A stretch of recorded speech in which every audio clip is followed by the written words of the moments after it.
There we go. Now I've got a properly working battery and alternator. I can set the clock and all the radio stations. So yeah, it's getting a bit civilised in here now. Well done me. Right, well, the filler is due to be resprayed, but it's too windy today to respray, and also I've had to put another little bit more filler just on that there, because what I thought was just a little scratch, when I started flattening it back, a big chunk of the paint fell off, so I've had to dab a little bit of filler onto there. So that will need to be sanded back and primed. This is, the bodywork in general is too far gone for it to really, short of a full respray and a new quarter panel on the rear here, because it turns out this whole part of the door is made of filler, which I didn't know at the time. So it's too far gone to ever be 100%. So I'm not bothering these little scratches here. I've just overfilled with touch-up paint, wait for it to dry, and I'll flatten it back, and that will look better than it did. This door here, although it's reasonably flat now, there was a massive dent in that, which as it turns out was part of just the other side of the strengthening bar inside, so I couldn't do anything with it, so it just had to be filled up. All the footage of that unfortunately was lost, along with a lot of the stuff from the underneath. Front bumper was re-sprayed, so that's been sprayed, that's been clear coated, and the clear coat has been given a couple of weeks, so I'm going to flat this back today and polish it up and see how it turns out, because I was doing this in a dark dusty garage with a poor light source. It's not going to look great. I don't think. You can already see where there's some variation. That's variation in the paint, so the clear coat's gone over the top of that, so that isn't going to look amazing on that side, but it will look better than it did. It should hopefully look alright from a distance, though it's at the point really now where you've just got to realise that the car was far too far gone to be brought back to anything approaching excellent condition. But if I can get it to a point where it structurally sounds and there's no rust and the underneath is in good condition and the bodywork is fair from a distance, I'll be happy with that. So yeah, a bit of 1200, then a bit of 2000, then a bit of 3000, then a polish up, and we'll see how it turns out. Right, it's odds and ends day today. I've got the roof down again and giving it another little bit of an air out. Although the car has had a good clean inside, it needs another one. It's still got that sort of smell. The dashboard, although it's had a preliminary clean, you can see that it still needs another good clean. All these little indents here where we've got the ignition lights and stuff, that is the gunk that came out of one of them. So there's still a lot of ingrained grit to come out. The steering wheel still got a lot of dirt on it that needs to come off. So it's still plenty filthy when you look very closely. It's only really a preliminary clean. And down in there in the air vent, you can see there's an awful lot of dirt in there. So although the surface is a lot better than it was, it's still a long way from being properly clean. So it's odds and ends, little bits and pieces as and when today. Alright, so I have a little tour of the underneath. That's pointing towards the front of the car. As you can see, it's a nice new exhaust on now. The flexi pipe at the very top of the exhaust had split, and those supports there had come away at the weld on the top of the exhaust, so it had to be changed. So those welds there had completely come apart, so it had to be changed. You can just see there, that's a new gearbox mounting as well. I noticed when the exhaust was, when I was underneath having a look at the exhaust, that the gearbox mounting bushes had completely come away. You could pretty much turn them around on each other inside, so it's a new gearbox mounting there as well. You can just see up ahead there at the very top the exhaust paste from where it joins onto the downpipe. So that's a nice new exhaust there. There you go, there's a flexi pipe there, that's nice and new. So exhaust mountings have been taken down and washed with warm soapy water to give them a bit more flex and treated with rubber restorer, so they're in good condition again. And the other side of the gearbox mounting there with the copper grease on it to stop them from rusting. The chassis itself, the rails and the floor pan are in really good condition. I was expecting worse, judging by the exterior, where it's obviously not been very well looked after. I was expecting much worse underneath here in terms of knocks and scrapes and bangs, but it really isn't. It's extremely good. So the exhaust, I thought would be an hour or so, not the end of the world. No, 10 hours to change the exhaust. Well, 10 hours to take the exhaust off. The reason being, this is a convertible, so it has this great big metal X stuck across the bottom of the chassis, strengthening bars that go from one side of the car at the front, crisscross in the middle, right where the exhaust is, and then go down to the back. And it is impossible to get the centre pipe of the exhaust out with these in place.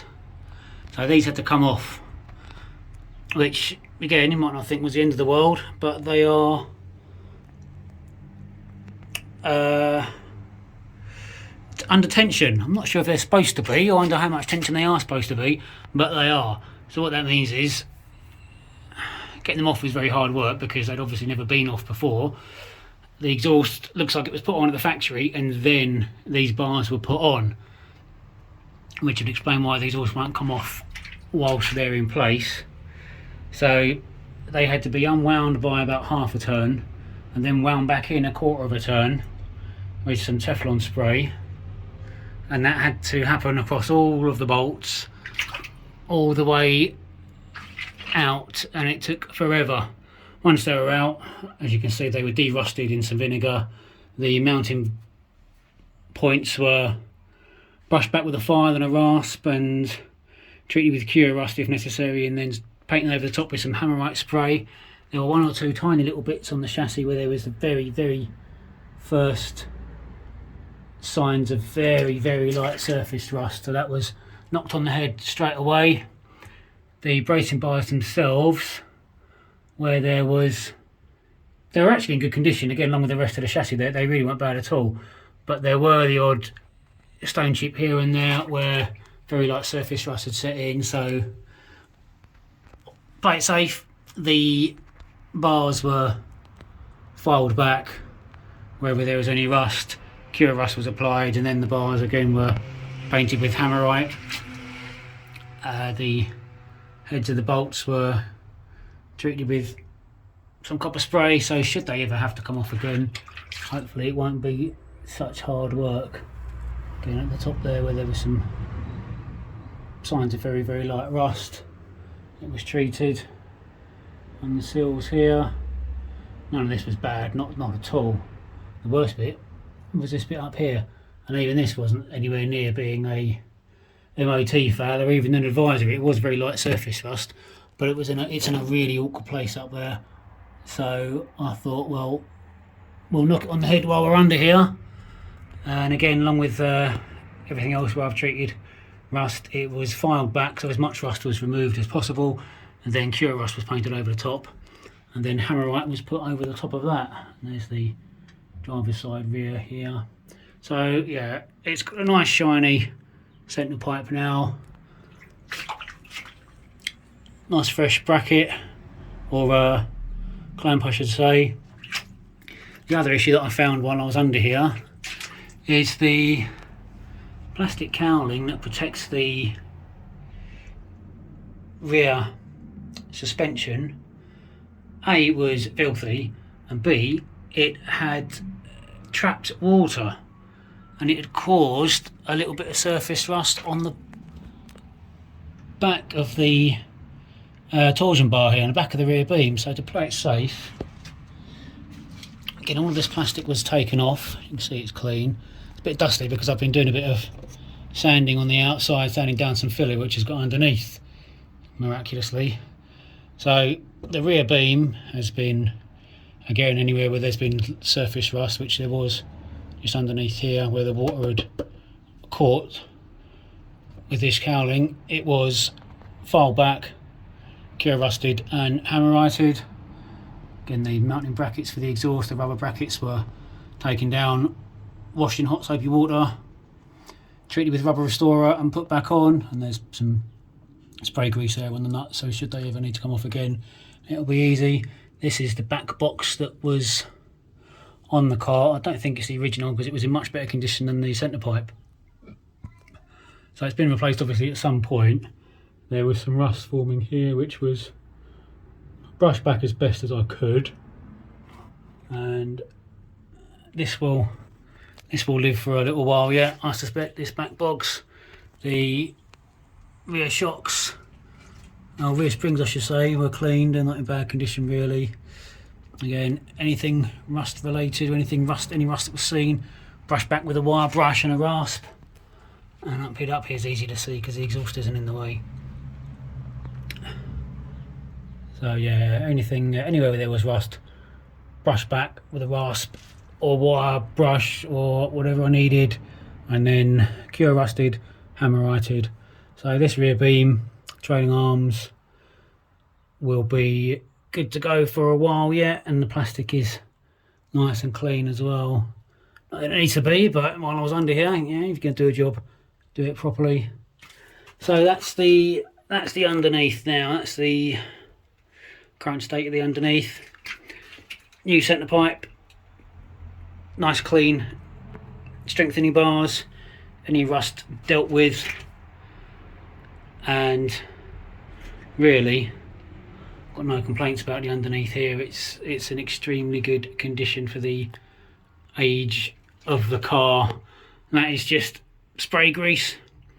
I'll just put that on, so it looks a bit fresh still. Well, I think that's not petrol, that's just spray grease. So yeah, if you own one of these cars and the centre pipe goes in the exhaust, I would suggest just doing it yourself and bearing with it, because if it takes quick fit with your local garage anywhere near as long as it took me, you are looking at hundreds and hundreds of pounds worth of labour to take these bars down, change the exhaust and put them back on again. It's a few hours getting them back on because they're under tension. The first bolts, whichever way you start, front or back, doesn't really matter. First bolts go on nice and easy, and then the bolts get progressively harder to do the more you put in. What I ended up having to do was jack the bar up. So I put a jack here, jack it up to take the strain, and then put the bolt in. So it is not a difficult job in terms of technical knowledge required or anything like that, but it's time consuming and it's frustrating and it's very, very fiddly. And if your beams are rusty, or one of them's a bit bent out of shape because you've grounded the car out or something like that, you may well find that you can't get them back in once you've got them out. These were tough, and as far as I can see, they're as they should be. The only odd one is this, which has got a bit of a bend to it, a bit of a kink, and I don't know whether that's due as a result of some sort of mishap, because there was no scuff marks or anything on the bar, or whether that's just how it is, if it's designed that way deliberately to make it to put it under tension when it's bolted together. And because there's no point just hanging bits of metal underneath the car, because that's just extra weight with no extra strength. So I would have thought that it needs to brace one side of the car against the other, or pull one side of the car in against the other to compensate for the fact that there's no solid roof. So having it under tension from a structural point of view would make sense to me. So maybe that's supposed to be like that, maybe it isn't. Anyway, it's done and the exhaust is on, and it was very, very hard work, and there was lots of swearing underneath here for hours and hours on end. But now this is done and everything under here is clean and tidy and de-rusted. Don't need to be under here again. So with a bit of luck, this is the last time I ever have to look under here. But I can leave it knowing that it's in as good condition as I suspect it has ever been since it left the factory. I really can't complain about it under here now. New gearbox mount, new centre pipe, everything de-rusted that needed to be de-rusted. Exhaust mounting brackets easily good enough to outlast the life of the car for as long as I'll have it anyway. So aside from regular maintenance, oil changes and such forth, which will be done at the front of the car, I won't need to be under the back again. So one last look, and this will be the end of it. I will not miss it, that's for sure.